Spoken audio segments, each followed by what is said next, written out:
bonsoir chers internautes ñu ngi leen di nuyu bu baax a baax fu ngeen mën a nekk ci réew mi ak ca bitim réew ñuy am mbégte ñëwaat ak yéen ci seen beneen entretien du jour tey nag entretien bi dañ ciy ànd ak ki nga xamante ni moom moo di Gagny Yade nekk analyste politique ngir rek ñu daal di waxtaanee li nga xamante ni moom moo di actualité politique bi from fàcce ko ak yéen ñu Gagny ñu ngi lay nuyu ñu bàyyi la nga nuyoo ak internet. ñu ngi lay fay bu baax di kontaan ci invitation bi di gërëm bu baax liggéey bu rafet bi nga nekk di def.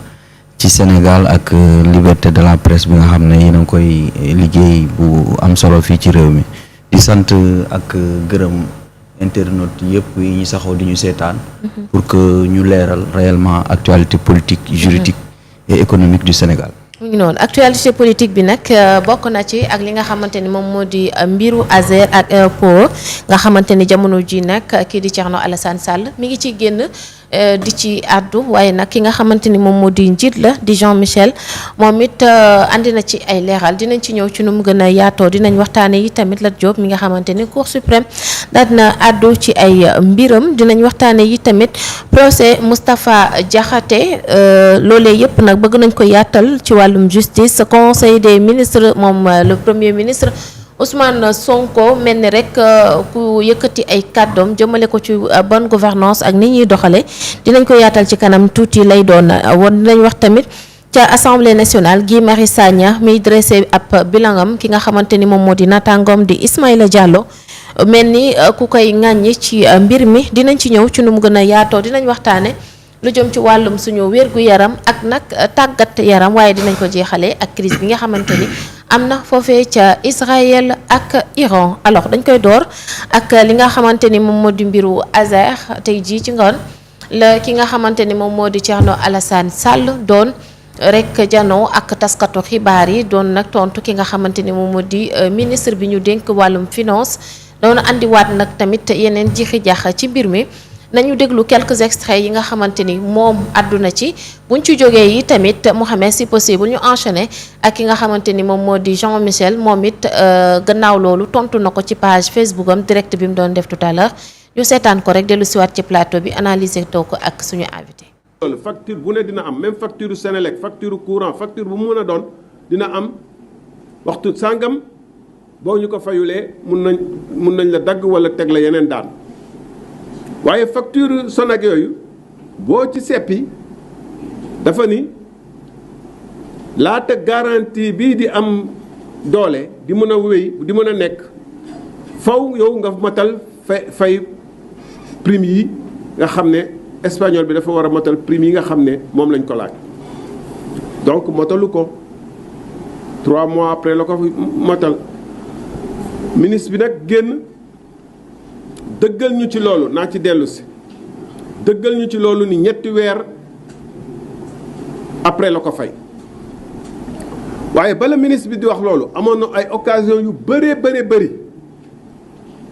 pour mën a tontu ci loolu ndax entreprise sénégalaise bi lëkkaloo woon ak AEPAO ginnaaw ay jafe-jafe yu ñu amoon ci seeni biir ku nekk di jiiñ keneen ki entreprise sénégalaise boobu dafa bind ARCOP muy ñu daan dippee ARMP nga xam ne ñoom ñooy saytu lépp lu jëm ci marché public te jàpp naa ni du ministère des finances du DNA du keneen moo leen gën a xam luy marché public parce que même marché wu ministère des finances dañ koy jaarale ARCOP marché yu direction nationale des assurances bu waree def marché day dem ARCOP mooy agence de la régulation de la commande publique xanaa mu am décret bu ne bii bokk ci comme présidence de la république wala marché ministère des forces armées waaye marché bu mu mënta doon bu kii public marché public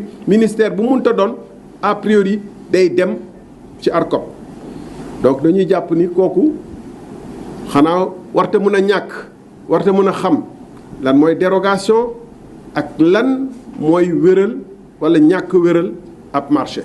Facturation 1 125 000 francs CFA.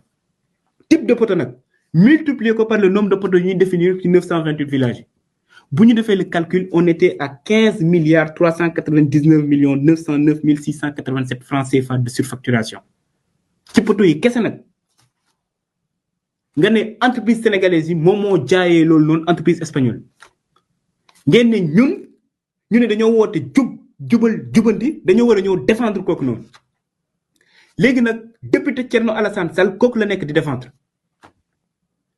argument yu mu ko jox yépp moom la ñëw di brandir nit ñi ne léegi état du Sénégal ñoom ñooy xeex lii on comprend mieux fu mu nekkoon ak rôle bu mu nekk toujours depuis tout à l'heure yow yaa ngi créer sa parti di pécole République des valeurs ba pare di défendre surfacturation di défendre escroquerie yow jàpp nga ne c'est comme ça que tu vas sortir du trou noir politique bu le peuple du Sénégal confiné depuis ay at ba pare loo mënti wax ci dossier moo wala ne la kaa ñu débattre ci nga bañ waaf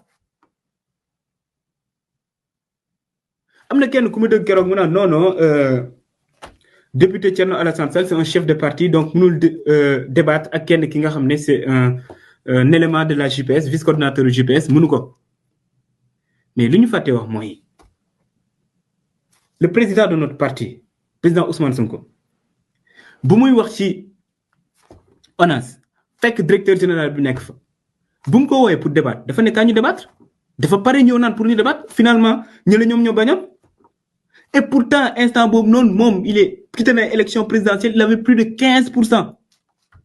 yow mi nga xam ne tu pèses à peine 1% ne yow yaay bañ débattre avec un DG ci benn sujet bi nga xam ne yow yaa ko ciy interpellé c'est où la logique donc c'est pour dire que fii nii sincèrement yenn journalistes yi wala ñenn ñi suñu wax nañ àtt dëgg quoi yow yaa ngi tuumaal nit ci urbi et orbi fu ne nga yu tuumaal naan scandale dafa am ki nga xam ne moom ngay tuumaal ne la kaa ñu débattre ci nga bañ lan mooy logique bi.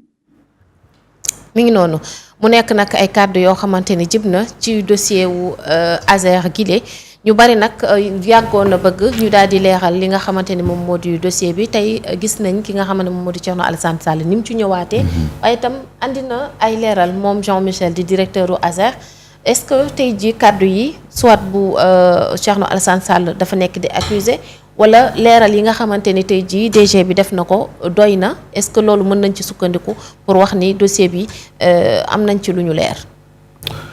waaw li ma bëggoon leeral parce que tey ñi ñuy seetaan foog ñu comprendre. Azer bi ñuy nekk di wax Azer mooy lan. Azer benn bànqaasu nguuru Sénégal la boo xam ne moom moo yor wàllu def courant fii ci village yi ak gox-goxaat yi fexe ba nga xam ne. du am inégalité ci accès courant électricité muy signifier agence sénégalaise d'électrification rurale alors Azer boobu c'est vrai que am na lu lëndëm ci bopp ñëpp maintenant faute yi ñu ngi am ay tension politique yi mooy opposition dafa taxaw temb pour jéem a saltel ni nguur gu bees bi di doxalee nguur gu bees bi aussi am perspective am Pastef pour leeral jubal jubbanti comme on dit maintenant ce qu'il faut comprendre mooy état du Sénégal dafa am ay yoon yu mu tëral yoo xam ne nii waru ko wàcc te ñu comprendre ne Thierno Alassane Sall il est dans son rôle Thierno Alassane Sall war na mën a wax sax lu nekkul noonu pour que ñu xool réellement nan la demee parce que il y a vraiment de l'opacité ça aussi il faut le dire parce que Azer ak AE Power ñoo am divergence lu ñu war a xam mooy gis nga Power en réalité deux entités la benn bu nekk fii Sénégal ak benn boo xam ne dafa nekk Espagne léegi nag ñoom agence boobu ci boppam ñoom ñoo gis du faux ci ñun suñu doxalin ñun Sénégal suñu doxalin bi nekk Espagne bi nga xam ne moom moo chargé volet technique bi nekk Sénégal chargé ci volet opératif léegi ñooñu ñëpp ñu gis ne am na faux boo xam ne nii gis nañ ko ci avance bi ñu joxe woon te gisaguñu dara à valeur de 38 milliards maintenant loolu su amee il faut que ñu leeral Thierno Alassane Sall nag loolu la xam fa lay téye te ñu xam ne ñun fii ci Sénégal moom mu ngi koy wax sax avec le code ciment ki nga xam ne mooy comité bi nga xam ne inter africaine la pour ñëpp la des marchés d'assurance ñoom li ñu war a def lu simple la comme niñ ko bëggee mooy fexe génnee noir sur blanc de façon transparente lépp li nga xam ne signé nañ ko ARCOP boobu muy wax agence de régulation de la commande publique ñëw teg parce que moom moo ko gelé woon bi mu amee problème mu am opacité ARCOP da koo gelé woon ñu taxaw téye di xool maintenant comme moom woo na ko pour ñu débattre mais ñoom ñaar nañ toog ñu débattre. mais loolu mais ñoom moom loolu lay wër di. au lieu muy interpeller le ministre des finances. mais ki nga xam ne moom mooy ndey mbili ji moom moo ko gérer. nee na ko ñëwal ma jox la ak les documents qu'il faut. waaw mais loolu kay warul sax bëri coow. parce que fii dëkk bi dafa am yoon. booy commencer day am 20% booy dugal nga am garantie comme man ak yow suñu def transaction. 20% nga garantie yow nga dem ut sa banque am fooy dugal sa fonds et cetera. moo am assurance état bi aussi dafa war a am ay bànqaas yoo xam ne dañoo comme le code de l'électricité. yooyu yëpp am na marché de code des marchés publics loolu yëpp ñu leeral ko. comité de régularisation lépp taxaw comité de règlement des différends ñoom ñëpp ñu taxaw bu ko defee ñu tranché xool qu'en est-il réellement man vraiment je trouve aberrant vraiment. que ngay interpeller ministre des finances wala taxaw di def conférence de presse alors que ki nga xam ne moo yor dossier bi mooy commandé. il est prêt à se dévoiler. à se mettre à nu entre guillemets kooku yaakaar naa amul lu muy daw. loolu moom pour man. vraiment li mu def baax na parce que tout citoyen a le droit d'interpeller les autorités. bien sûr. pour que ñu leeral. exactement maintenant. si sa bonne foi est animée si sa foi est animée par des considérations politiques et tout ça vraiment il est dans son rôle. ok parce que son mentor aussi loolu la doon def Ousmane Sonko lu ko jaaxaloon day wax il est dans son rôle nañ génnee affaire yi pourquoi pas moom tamit mu def conférence de presse soxlawul sax muy wax ak moom génnee dossiers yi teg publier ko ci réseaux sociaux yi instant yi dara umpatu. bon il a dit mi ngi koy wax ni li mu nekk extérieur moo tax parce qu'il n'est pas au Sénégal en ce moment. moo tax tey jii mu def li nga xamante ne moom moo di live bi mais dafa décider woon que bu fekkee kii ni nga xamante ne moom moo di Thierno Alassane Sall def na conférence de presse moom tam mu génn pour édifier la lanterne de la population ci sujet bi nga xam parce que en tout cas tamit sujet bi mi ngi commencé jël ampleur ci débat yi. et que on a besoin vraiment ñu wax ñu carrément lii moo leer parce que tamit kii di wax fii après tontante bi tamit day dem ba après. Sénégalais yi dañuy réer quand même. Adjara man xam nga lu ma leer. mooy y avait une surfacturation bu leer bu manifeste bu clair bu ñu fi fekk. il a expliqué tout cela. oui. man li ma leer. nga xam ne yow leer na la leer na ñëpp. mooy y avait une surfacturation de 15 milliards. ñu négocier ko ba. au lieu de 1700 villages ñu am plus de ça. donc loolu moom leer na ma. maintenant s'il y a une opacité financière d'ordre administratif s'il y a des défaillances sur l'appel d'offres sur la violation du code de l'électricité sur la violation du code des marchés publics tout ça il y a l'ARCOP qui est là quand on a gelé un dossier ñu bàyyi ko mu doxal ça veut dire que. il y a problème il y a anguille sur roche. donc daal loolu suñ ko réglé ñu continuer leeral bàyyi wax ji. parce que ñoom dañ leen woo ci lu fi rupture. rupture gi ñu leen woo ñoom tàmbale nañ ko ku leen interpeller da leen war a interpeller ndax ñoom dañoo interpeller ba ñëw. bien sûr. te nag ñu ngi ci yoon bu fekkee nag saa bu ñu leen interpeller. nga taxaw bàyyi li ngay def yëpp ci wax da ngay sonn c'est vrai que nag buñ la tuumaalee da nga war a leeral. loolu moom te def na ko. dans les minutes qui suivent ça c'est bien man loolu dal na sama xel en tant que analyste politique. man je le félicite sur ça. et Thierno Alassane Sall il est en train de faire un bon boulot pour que. ñun sénégalais ñu xam sunu xaalis fan lay dugg. loolu aussi il faut qu'il le comprenne comme ça. ñu xam ne c'est pas des pics ñoom dañ doon woote ci débat d'idées des débats yoo xam ne yooyu moom mooy doxal Sénégal loolu moo fi indi moo la tax a jóg moo ñu tax a jóg te loolu nañ ko seet nuñ ko defaree ba ku ci nekk sénégalais yi gis ci seen bopp c'est important ñu bàyyi ci xel bu baax a baax et que le seul problème mooy na ko wuy si ci li nga xamante ne moom la koy woo amul leneen muy débat public bi amul leneen pour que ñu waxtaane ko alors xanaa ñu wax ci beneen thème muy le cas de Lat Diop parce que gis nañ ñi nga xamante ne ñoom ñoo di ay avocats bi chambre d'accusation jëloon ndogal pour ñu may ko liberté provisoire sous bracelet électronique gis nañ parquet bi dañu defoon recours pour que loolu ñu daal di koy dàq ñoom it ay avocats bàyyiwuñu ndax dem nañ ba cour suprême mais cour suprême daf leen débouté c'est-à-dire que dafa nangul li parquet bi wax est-ce que tamit lii du gën a andi ay jafe-jafe par rapport ak détention bi nga xamante ni moom la nekk depuis le 29 septembre. waaw loolu balaa ma ci répondre sax damay woote autorités yi nga xam ne ñu ngi ñuy seetaan. mooy li nga xam ne ñoom lañ conclure ci assises yi ñu fexee respecté ko parce que. assise de la justice bi. boy assise de la justice ak dialogue national bii. liñ ci tënk. pour régler débat boobu. mooy ñu installer benn cour des libertés et de détention gis nga boo gisee prison yi métti.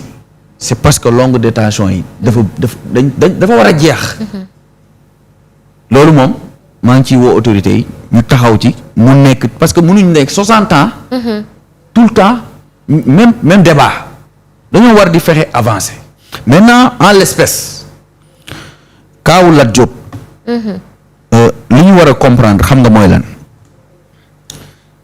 Lat Diop dañ ko jiiñ blanchiment luubalu xaalis lu autour 8 milliards. dafa war a leer 8 milliards boo xoolee est-ce que xam nga ne ci yenn budget annexe yenn ministères yi da koy doxal ba mu jeex tàkk loolu duñ ko bàyyi noonu mu sedd fan la ko dugal ay transactions bancaires yoo xam ne entre personne kii ma jox lii mais loolu c'est grave. ci ay nit yoo xam ne ex ministre des sports DG de la LONASE yow ay. diw sàngam moo ma dugalal compte bi lii mais loolu dafa war a leer maintenant s'il y a des vices de forme tels qu'ils sont décriés par la CEDEAO loolu aussi damay inviter l'État du Sénégal ñuy arrêter de violer les droits des présumés parce que il y a un principe bu am solo mooy présomption d'innocence bien sûr te gis nga dafa am leen loo xam ne dafa war a leer ajaratu mooy gis nga rapport su la épinglé ba décision di justice di génn yow dafa ko dara. bien sûr mais Sénégal. dama bëgg mu leer dama bëgg mu benn affaire mu leer pour ñi ñuy seetaan ñu comprendre. gis nga rapport kum épinglé xam nga pour lan la. waaw mooy nga leeral. suñ la jiiñee dara yow da ngay leeral. détention bi ñu jël ci Lat Diop. mënoon nañ ko bàyyi mu doxi soxlaam. te pourtant dañ ko assigné woon sax bracelet 26 mars depuis. bracelet électronique ñu assigné ko ci résidence am et tout ça mais mu leeral li muy leeral mais bu ñu demee ba nga xam ne CEDEAO décrié na les vices de forme yu am ci affaire yëpp loolu dañ ci war a taxaw. mais bien sûr day mel ni comme si règlement de compte politique la. waaw maintenant. ak kàddu yi PM waxoon da ciy jouer quand même. mais c'est ça et le fait que ki ko jiiñ wala sax ki porte plainte jiiñ corruption. non dañuy jàpp. voilà ñu mel la ñu jiiñ la voilà. parce que dans le cadre de la corruption le corrupteur ak ki ñu corrompu yépp ñooñu justice dafa war a àddu ci seen i mbir. mais ki mu ko sekkal kooku ba nañ ko. voilà. est-ce que loolu mooy andi jiixi jaaxa yi. ci ñi nga xamante ñoom ñoo fare ci la. moom laa lay waxal nii moo tax ma ne la xam nga man. damay analyser juridiquement lay wax. après doog a ñëw politiquement. ok juridiquement parlant il y a des quoi. mooy mënoo jël procédure bi. oui mënoo jël ki nga xam ne ñoom ñaar lañ jàpp ne parce que je sais pas ki mu bokkalal affaire bi. Mohamed Diop. kooku nga jël ko.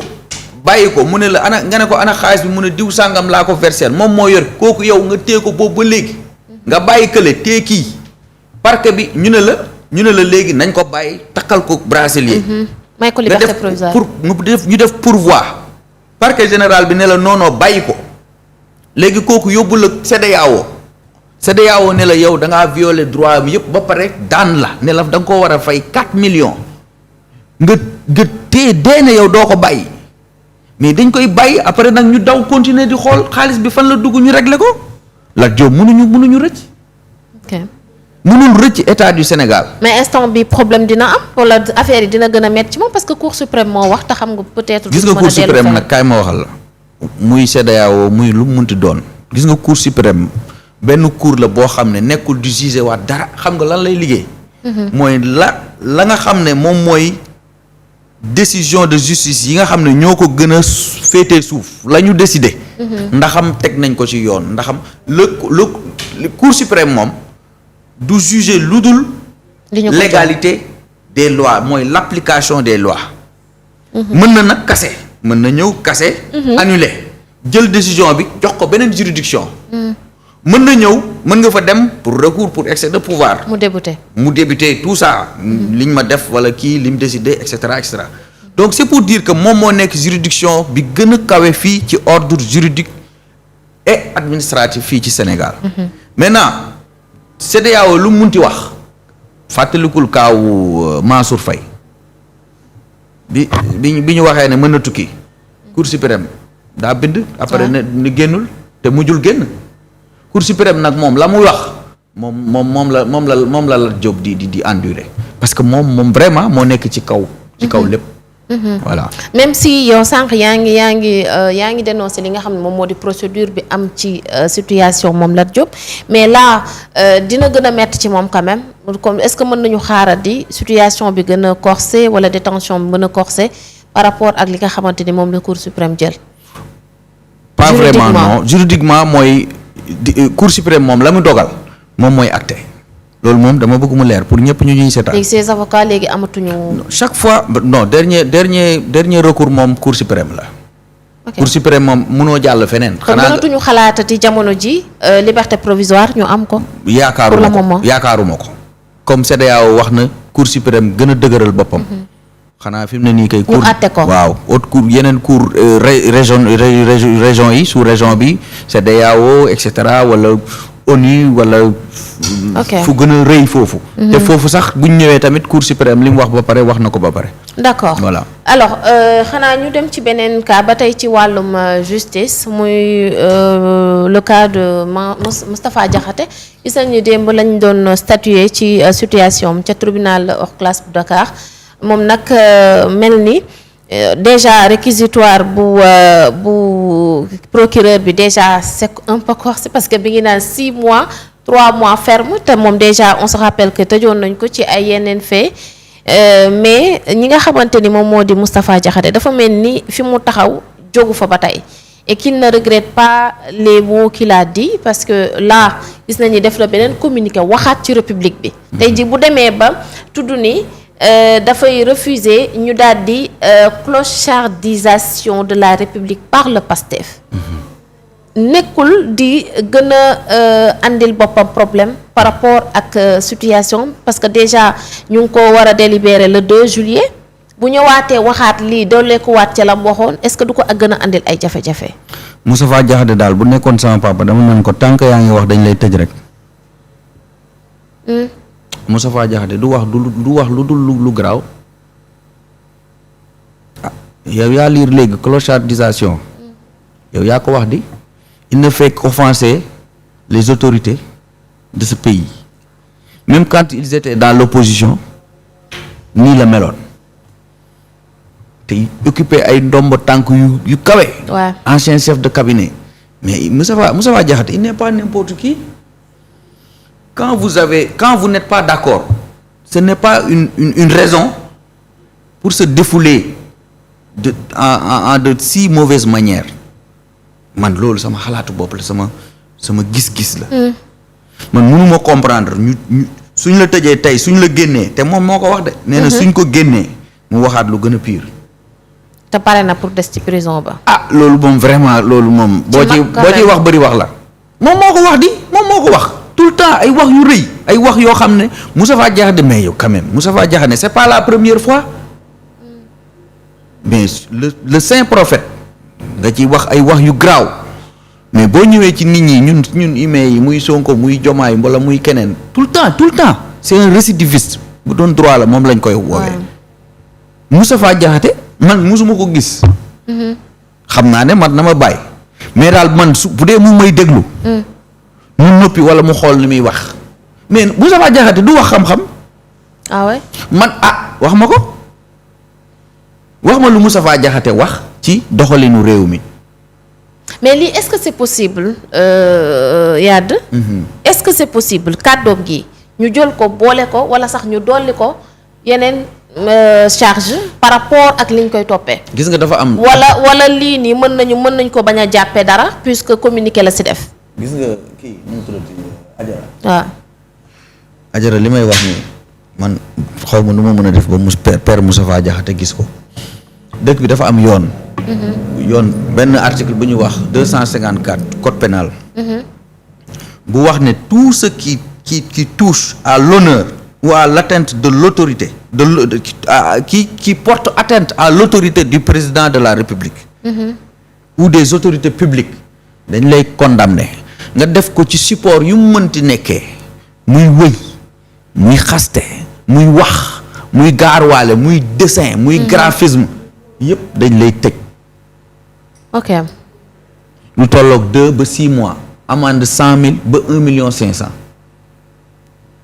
Moustapha Diakhaté il ne fait que violer ce 10 articles là. c'est possible.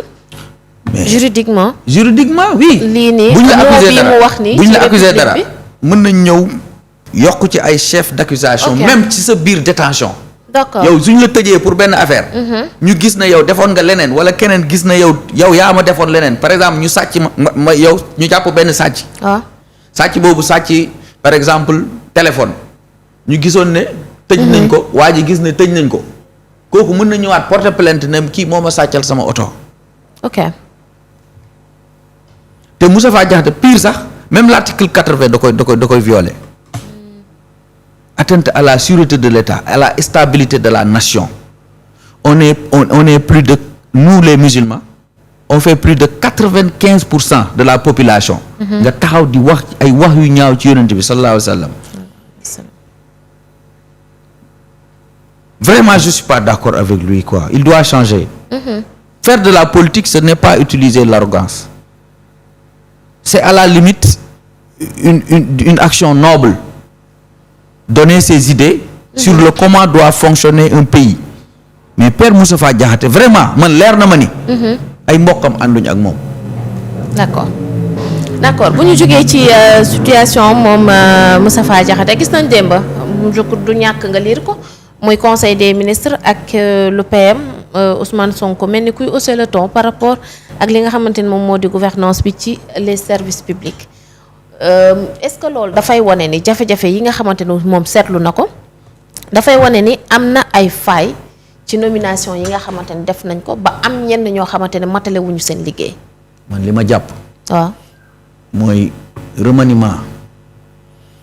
bu amul dootul yàgg. boobu mooy benn. ok. te Ousmane Sonko y a un grand poids qui pèse sur ses épaules. Ousmane Sonko quoi qu'on puisse dire c'est le père ou le symbole de cette dernière alternance tout le temps day xalaat ndax man li ma digoon nit ñi ñu ngi koy def te du leen may yotaa bañ na ko ba sax il a fait ce que l'on appelle la centralisation des dépenses publiques et recettes est-ce que mais Bassirou Diomaye wax na ko Ousmane Sonko mais amul week-end amul congé amul vacances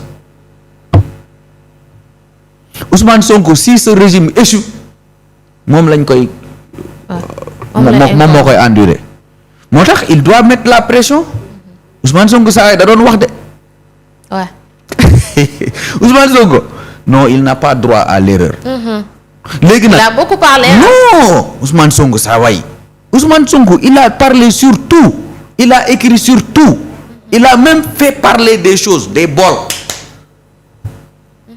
mais c'est l'homme politique le plus puissant de l'Afrique Ousmane Sonko dafay ñëw révolutionner lépp léegi nag comme yow da ngaa révolutionner lépp ñu jël lépp jox la kon yow vous devez mettre en garde vos poulets xam naa ne loolu moom moo ko tourmenté te instant yi ba ci courant bi sax mu jël ay gestionnaire énergétique pour yàqum courant bi rationaliser dépense bi donc kum gis nga def naka sudul noonu et il l'a dit kuñ fi fal ngay def naka sudul noonu amul yéex na amul gaaw na mais folli na Ousmane Sonko folli lu fi kenn koo xam ne 3 mois lañ ko fal muy kan j'ai oublié son nom xaw ma ban DG la mais 3 mois lañ ko fal après dañ ko wàcce kon cela veut dire que am na ñoo xamante ne ñu ngi fi wala loolu ñoom seen erreur parce que ñoom ñoo leen nommé quand même.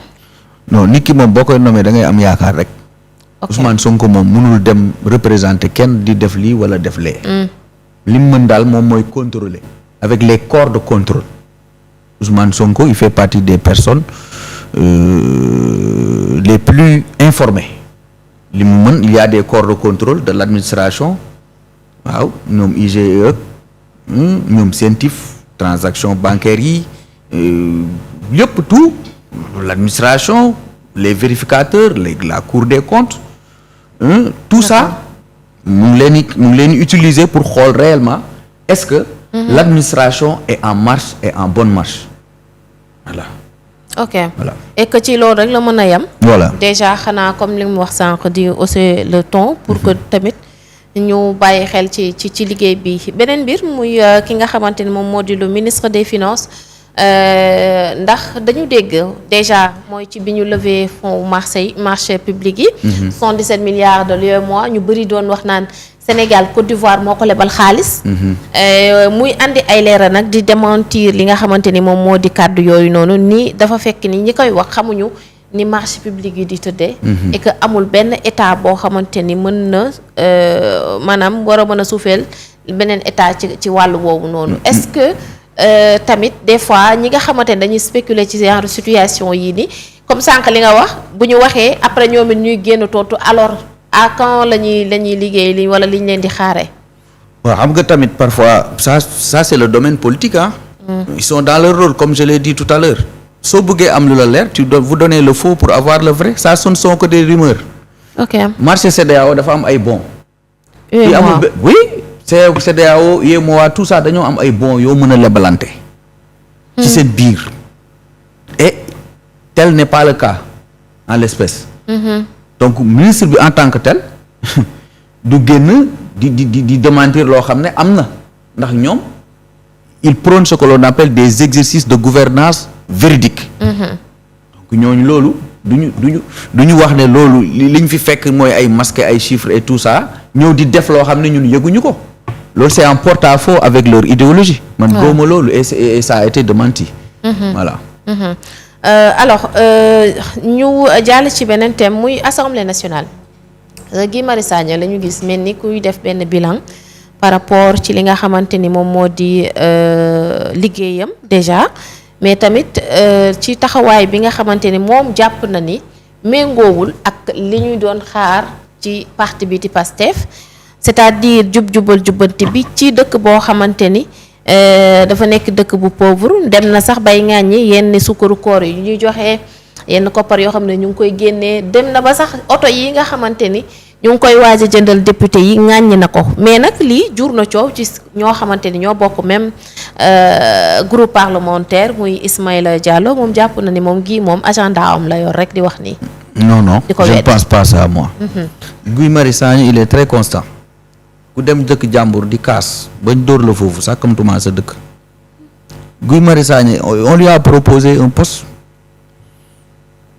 ah bon. ah oui c'est connu de tous mu ne leen man fii laa bëgg a ne liggéeyal askan bi Guy Marius Sagna amul woon oto on a cotisé pour lui. jox ko oto. waaw mais un député peut se payer une voiture ah. sans ñu jëndal ko. oui à l'argent du contribuable. mais yow boo amee 500 000 indemnité de déplacement. Même un simple fonctionnaire qui reçoit ça 500 000 vous allez dans une banque et vous contractez un prêt vous achetez une voiture. comme da nga ni da ngay liggéeyal askan wi. waaw gis nga Sénégal. man looloo tax sax ma naw Sonko ci benn côté. parce que moom lépp lu muy woote da koy njëkkee Sonko bureau amul benn commodité. ah bon moom su ko moom su ko waxoon sax ñu mun mais ay naataangoom wax ko. ñu fay dem di ko gis mais Guy Marius Sagna mais il est toujours constant kuy lijjanti bay lijjanti ay café ak décoration table tapis. Guy Marius Sagna c'est quelqu'un d'intègre baatu intégrité bu ko tubaab di wax mooy koo xam ne nii il est impartial day wax ngir àqulaayu taalaam ngir luy jëmale Sénégal kanam. Guy Marius Sagna looloo tax mu nekk député ndax avant mu koo nekk sax nii la demee Guy Marius Sagna je pense que c'est l'archétype le prototype d'un député et sànq dégg naa la nga ne ñoo bokk groupe parlementaire Guy Marius Sagna bokkul ak kenn xam nga ku mu bokkal. La vérité. Le principe. Ok. Est-ce que si je me rangeais de ton côté quand on faisait le combat et que je vois que dans cette mouvance là gisuma li ñu doon xeex. mais su ko waxul ça veut dire que il a trahi sa personne. Ouais. te loolu tax dafa baax. L'humilité fait partie des choses qui doivent bonifier la personne qui reçoit ces ombrages là. Et on se rappelle que bi ñu waxee tudd fii tudd oto ñu ngi naan ana Guy Marius Sagna moom mi doon kaas ne dépenses yeeg yi nga xamante ne moom la ñuy def ca assemblée nationale ba ca 14e législature bi lan moo tax waxu ci parce que tout simplement avantage am la là il revient pour yenn dire dépense maanaam ba mu nekkee ci 14e législature bi daf doon wax ni am na yenn yoo xamante ne wala yenn avantage yoo xamante ni Guy Marius Sagna waruñu ci taxaw daan na wax de daan na wax de dafa fekk ne moment boobu ay waxam daanul compter heure bii nag la gën a compter. ok mais Guy Marius Sagna lan la waxul Guy Marius Sagna da daan wax di Guy Marius Sagna lépp la doon wax Sonko moom sax da daan wax. kon fii lañ ko mënoon a xaare le fait que muy contester. pour mu ko bu ma gisoon mu ànd nekk ci di nguuru boo ma laajee li ma wax la le contraire. est-ce que xam nga man li ma neex mooy amul mbindeef wala amul askan wala amul problème wala fee wala dara ba ma wax ci sama lu ànd ak sama teeyu bakkan man du ma wax sama bànneexu bakkan xam nga lan laay wax li nga xam ne moom moo war a jëriñ Sénégal li nga xam ne moom moo war a am man ci loolu laay wax. et Guy Marius Sagna je crois qu'il est dans cette mouvance on doit l'aider. Suukaru koor pour lan waaye yow dañoo fal député yi pour suukaru koor non pour ree. en tout cas. loolu yëpp wax ko ci yooyu yëpp amoon na si. non ban député lañ fal pour suukaru koor. wax ma ko. député xam nga lu tax ñu fal la ma wax la ko. ñëpp xam ko fàttali sax pour nit ñi ñuy seetaan. ay billet màkk yëpp am na si. yooyu yëpp dénoncé na. man daal li ma jàng man li ma xam. mooy député askan bee koy fal. ci goxam pour mu dem teewal askan bi. xool li ñuy voté ndax baax na pour askan bi mu voté ko ba pare di contrôler ça aussi il faut ñu leeral ko les députés ne sont plus là que pour voter les lois les députés moom mu ngi koy wax. ils font des exercices de terrain dañuy wàcc dem ci biir di xool est-ce que xam nga les députés mën nañ dem ci benn direction xool comment ça fonctionne. Ouais. Qu'est-ce qui marche qu'est-ce qui ne marche pas. loolu aussi nit ñi dañ ko war a xam. Guy Marius Sagna comme je l'ai dit c'est l'archétype c'est le prototype d'un député. mais est-ce que tamit du andi malaise par rapport ak ñi nga xamante ni ñoom la bokkal camp. non Ismaïla li muy def rek moom mooy fexe. Ismaïla je le connais il est intègre di nuyuwaale waa Guinguinéo nuyu Ablaye Fall. nuyu waa parti tabax ak ñoom Alpha Sy ak sama doyen Boubacar Camara di ko féliciter ci nomination bi mais Ismaïla c'est un gars bu bëgg Pastef bu bëgg réew mi moom ku mu gis ku dal ci Pastef day dal sa kaw maintenant la muy wax dëgg la am la dul wax dëgg la man saa loolu xam naa ko ci moom. d'accord man daal li ma koy ñaan man mooy mu fexe lañ digoon askan wi ñu nekk ci. te bàyyi détail suukaru koor bie màkka tabaski nganale yooyu taxul ñu yóbbu leen foofu xam nga lu leen tax a ñu xool ci village yi xool ville yi lan moo fi manqué xool employé mbay bi nu ñu mën a sukkalee suñu Sénégal bii am une vraie rupture. c'est ça la vérité. c'est ça même bu dul Ismaïla kese est-ce que tamit du andi malaise au sein. non mënul indi malaise. ci seen groupe. xanaa xamoo Ousmane wala ñoom min nañ loolu. ci xanaa xamoo Ousmane Sonko ak Diomaye le président le premier ministre Ousmane Sonko et son excellence président Diomaye ñoo la gën a xam Guy Marius Sagna. ok ñoo la gën a xam ne Guy Marius Sagna bu dara bu toqoon ci noppam ne ñoo ñi ngi dëngal mu génn wax ko. d'accord maanaam du leen bett daal. déedéet. d'accord alors ñu wax ci li nga xamante ni moom moo di refus visa wax ci tàggat yaram suñu Lion yi nga xamante ni ñoom ñoo nekk ci basket bi gis nañ li nga xamante ni moom moo xew mais le PM Ousmane Sonko dafa génn jàpp ni loolu ay humiliation la mu taxaw nag temme jël ndogal par rapport ak li nga xamante ni moom moo xew ci boobule refus de visa est-ce que tey jii posture la buñ doon xaarandi le PM parce que dafa mel ni na mu taxawee woon en tant que opposant di fësal li nga xamante ni moom moo di patriotisme di fësal li nga xamante ni Sénégal même bu ay contrat amee yi tamit dafa war a nekk maanaam win-win tey jii est-ce que du dafa fësal li nga xamante ni moom moo di personnalité bi mu doon pour wane ni Sénégal kenn du ko tuutal. xam nga moom Ousmane Sonko vraiment ma koy nuyu au passage. dafa nekk koo xam ne dafa bëgg réew mi de telle sorte que li ma gis sax laay wax parce que amaana mën na bañ a def sama conseil. je l'appelle à beaucoup plus de retenue. parce que république du noonu. non. ok surtout la diplomatie. et c'est pas le win-win nous on peut pas faire du win-win en matière de sport avec les Américains. ok ñun ñoo leen soxla maintenant. Amérique liñ def moom wax dëgg ànduma si loolu il faut le dire des sportifs non et pire yow nga contracté contrat avec une université américaine def une avance viré yónnee waroon nañ au moins accepter visa yi et pour cela je précise que ni nekkul visa yëpp la ñu rejeté tout ce qui a été comme renouvellement de visa Amérique nangu na ko ce sont les nouvelles demandes qui ont été rejetées et que ce qui ne devait pas être le cas. parce que ils ont politique et récemment l'Amérique a félicité la position de la diplomatie sénégalaise par rapport à leur politique migratoire donc kon cere ji ak ñeex bi lépp yam na mais bu fekkee ne yow da ngaa ñëw kut ko nii rek sur le coup nga laal tweet mais pourquoi pas laisser la fédération sénégalaise de basket nga bàyyi Babacar Ndiaye mu wax non Babacar ngay bàyyi mu wax wala pourquoi Khady Diène ministre du sport de la culture et de la jeunesse moom ngay bàyyi mu wax et même y avait possibilité de rectifier le tir. ok en quoi faisant ci wàllu woowu waaw maanaam négocier Ousmane Sonko mooy jël téléphone am woo l'ambassadeur des États-Unis bi nekk fii moo koy woo moom Ousmane Sonko il n'est pas détesté il est aimé. waaw mais sama gars yi waaye doo ma bàyyil sama gars yi dañ am nañ contrat buñ signé ak seen benn université foofu lañ mën a gën a amee repos ak domaine yeeg commodité yi pour mën a préparer afro basket bi. saa waay mais est-ce que du tamit loolu buñ ko defee du mel ni kuy saraxu. wala kuy ñaan déedéet diplomatie dafa laaj souplesse.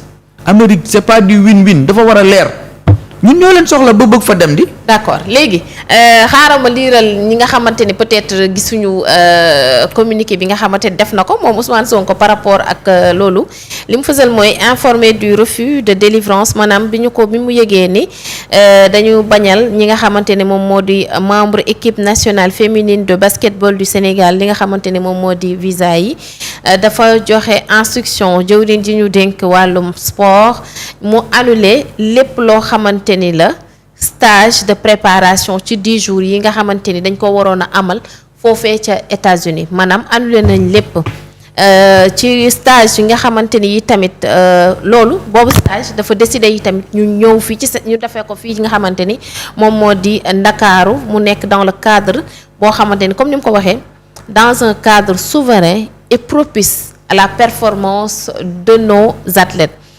nee na yi tamit mi ngi fësal li nga xamante ni moom moo di gratuité tam maanaam di gërëm bu baax a baax République populaire bu Chine bi nga xamante ni accordé na lu ëpp fukki bourse yoo xamante ni dañuy mën a waajal suñu ay athlètes ak ñi nga xamante ni ñoom ñoo di encadreurs yi ci waajal li nga xamante ni moom moo di Jeux olympiques de la jeunesse bi ñu fas yéenee amal fii ci Ndakaaru 2026 mu ne nous réaffirmons avec clarté et fermeté parce que moo yi mu utiliser tamit il faut ñu bàyyi ci xel moo yi mu utiliser il faut ñu bàyyi ci xel avec fermeté notre nouvelle doctrine de coopération maanaam mi ngi fësal li nga xamante ni moom mooy nouvelle doctrine de coopération bi. Ajara une coopération libre, équilibrée, fondée sur le respect mutuel et le bénéfice partagé. Cette doctrine s'inscrit pleinement dans la vision de son Excellence le Président de la République, en harmonie avec la ligne directrice du parti PASTEF. moo tax tout à l'heure ma lay laaj est-ce que dafa nekk ci ligne am ba tey même si bu fekkee c'est le premier ministre maintenant quand même. gis nga Ajara. parce que peut-être ñu bari mën nañu jàpp ni. dafay defante en fait. gis nga Ajara. c'est que yow da ngaa xamul gis nga benn état wu Amérique.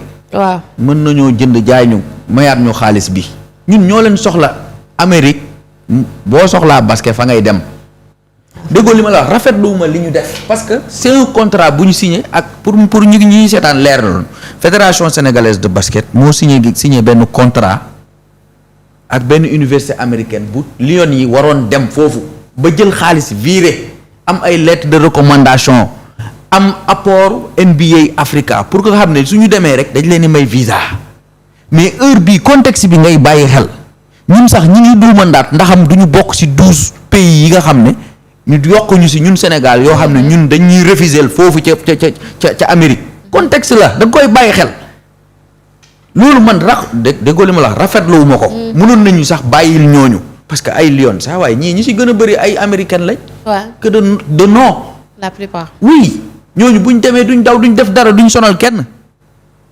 man loolu mooy sama gis-gis mais xam nga dafa am loo xam ne. ñaari wujj nga faral kii ne ko waaw lii waaw ñëw leen ngeen def lii yow mi wujj bi sa añ bi neex na kërën kële dootu la woo gis nga wujju Amérique Chine la. yaa ma ko gën a xam. waaw te jamono ji dañu nekk di defante ñoom. non amul jamono ji ba jamono gis nga man li ma jàpp. waaw Ousmane Sonko na gën a souple diplomatiquement par rapport aux grandes puissances. d'accord. L'Amérique est derrière tout ce qui se passe dans le monde ñun suñu naxantee intérêt rek lañ ciy am ak bénéfice xoolal léegi comme wax nga ne ñun nañ ñëw léegi bul wax waxu Chine bàyyi ko ci beneen tweet mooy yow bañal nga ñu waaye alhamdulilah kële ñu ngi lay sant di la gërëm. y aura ce que l'on appelle une frustration diplomatique te Amérique du suñ morom. ñun ñoo leen soxla contrat bi ñu siin may pour ñu dem tàggatu ñële ñooñu si parce que Amérique booy wax basket fa ngay dem. c'est vrai. loolu mooy dëgg loolu mooy sama gis-gis te duma ko fi wax te jóguma. dëgg la. maintenant ñoom sax nee nañ fi mu ne nii fii lañ koy defee. waaw mais fii nga koy defee fii Lions yi ñëw sa mbokk yi ñëw dem ci hôtel ba nuyu la photo woog yow kërëng ban concentration ngay am climat bi daa baax. ok ñun dañoo am terrain yu baax yu ñu mën a préparer fii. ah mais am nañ arena nag. arena baax na de. waaw nee naa la benn terrain yu mooy yu bëri. benn lañ ci am bu baax. benn fële nag nee nañ université benn université nga naroon dal dëkk fa lekk fa naan fa di entraîner boo paree jëlaat sa vol ñëw est-ce que yaa ngi dégg li may wax. d'accord mais nag après comme c'est comme li ñu wax rek. yow yaa ko wax de diplomatie yow ci sa bopp yow yaa ne. waaw les mots sont très lourds. ferme kay. yow yaa ko wax di. il a utilisé des mots hein. xoolal bul ko utiliser sax santé de defante la. non waaw man de loolu laa gis su ma sañoon daal mu gën a souple rek. ok waaw c'est important. Situation Iran Israël ñu jeexalee foofu. bon gis nga nag kay gis nga ñooñu. waaw. man li ma jàpp ne moom moo tax ñuy dóoran bisoo voilà moom mooy ñëwaat ci li ma la wax. waaw est-ce que xam nga ne principale cause bi xam nga lan la mooy rivalité wujjante. moom la Israël am na ay matériaux ak ay bases militaires bombe H et nucléaire. Iran mu ngi doté di préparer wu kële gis ci boppam te am na sax ñenn ñuy wax ne Iran Amérique ko jox yenn possibilités yi pour su fekkee ne Israël day def volte-face yenn problème bi kon c'est très complexe. te mu taxawee ni di lay jàppale Israël. laa ca beneen côté ba Moscou. et Chine du ma ne xam nga fi mu ne nii amul benn état bu mën a recroqueviller ci boppam tout est lié te gis ngeen Iran bii nii ngeen fontoon yi quand je dis ñuy fontoo ak a xeeb instant yi ñu ngi wan lu dara jarul Israël. mais bien sûr gis nañ attaque bi en plus ñoom tout ce qui est trajet maritime pétrolier et gazier ci détroit bi lay jaar gis nga bu ñu tëjee foofu lépp ay yokk ba pare lépp lu ñuy am dañ ci yéex a jot nañ fexe am ce que l'on appelle une négociation et j'appelle les autorités sénégalaises ñu taxawaay boobu à avoir une neutralité sur ça surtout d'ailleurs sax moom lañ am nii mais li ma leen di woo mooy ñu fexe nu ñu négocier bañ a dugal seen wax ak seen ñagas-ñagas ci loolu tout est lié xam nga ñun dañoo gis ay missiles yuy bombarder et cetera mais il y a l'économie qu'il faudra prendre en compte mais bien sûr li olof naan ay du yem ci bopp boromam guerru Israël ak Iran bi bu ñu moytuwut ci 3e guerre mondiale lay jëm. yàlla nañ ci yàlla muccal yàlla nañ ko gaaw seddal kon.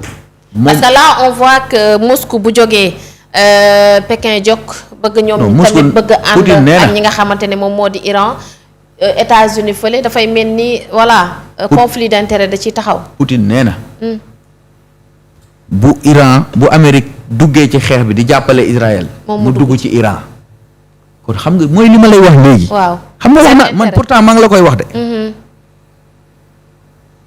France di dëbb daaxee taxawul fenn parce que moom xam na intérêt am ñu bombardé Iran Poutine Trump naan instant yi dañoo yéex a ñëw ndax woowoon naa leen dialogue ñëwuñu bu ñu ñëw te Israël gars yi dañ koy fàtte.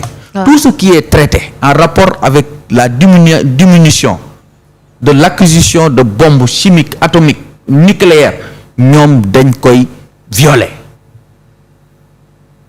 bombardement yi amul benn traité international boo xam ne Israël ci guerre am bi respecté na ko léegi nag ñoom duñu wax ci Israël de ci Iran la ñuy wax vous voyez ce que ça fait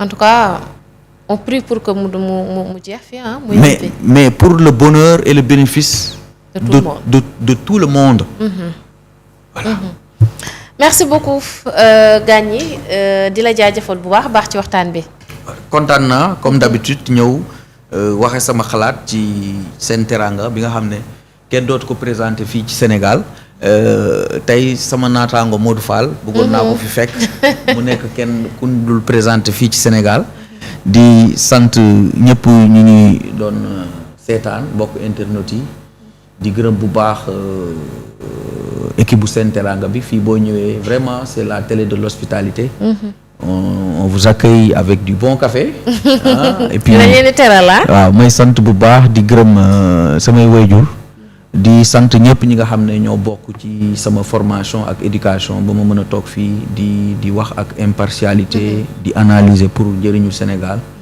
di jaajëfal bu amul àpp sama soxna Aminata Sow Mina Chic borom cheveux yi yaa koy defal publicité noonu soo paree nga jaar fële. waaw loolu boo paree nga jaar service commercial Mina Chic borom cheveux yu baax yi. boo paree nga jaar service commercial. gars yi ngeen woo ko bu baax a baax. di sant aussi waa Kaolack bu baax. ñoom itamit ñu ngi may seetaan di sant waa ENA. merci beaucoup di sant képp ku ñu doon seetaan bu baax a baax. jërëjëf merci beaucoup. merci beaucoup xanaa ñu jàllale suñu publicité boobu noonu nga xamante ni Mouhamed su fekkee mën na nekk ñu jàllale ko muy borom panneau yi fii ci Ndakaaru fépp rek boo ngeen bëggee panneau yu normal panneau publicitaire mën ngeen leen a woo ci 77 341 15 37 numéro bi mu ngi noonu. mën ngeen leen a woo rek incha allah lépp loo xamante ne publicité la bu ngeen bëggee rek muy fës.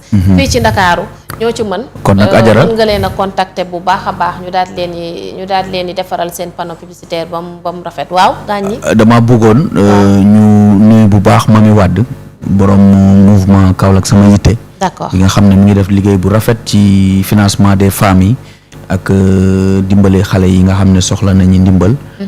Mamy Wade ñu ngi lay gërëm bu baax. di nuyu waa Yadd Sénégal. merci beaucoup Gagny Yadd nekk analyse politique moom moo nekkoon suñu gan tey di leen jaajëfal bu baax a baax mbokk yi xarit yi ñu doon seetaan Mohamed Touré moo nekkoon ci machine bi di leen jox rendez-vous ëllëg incha allah.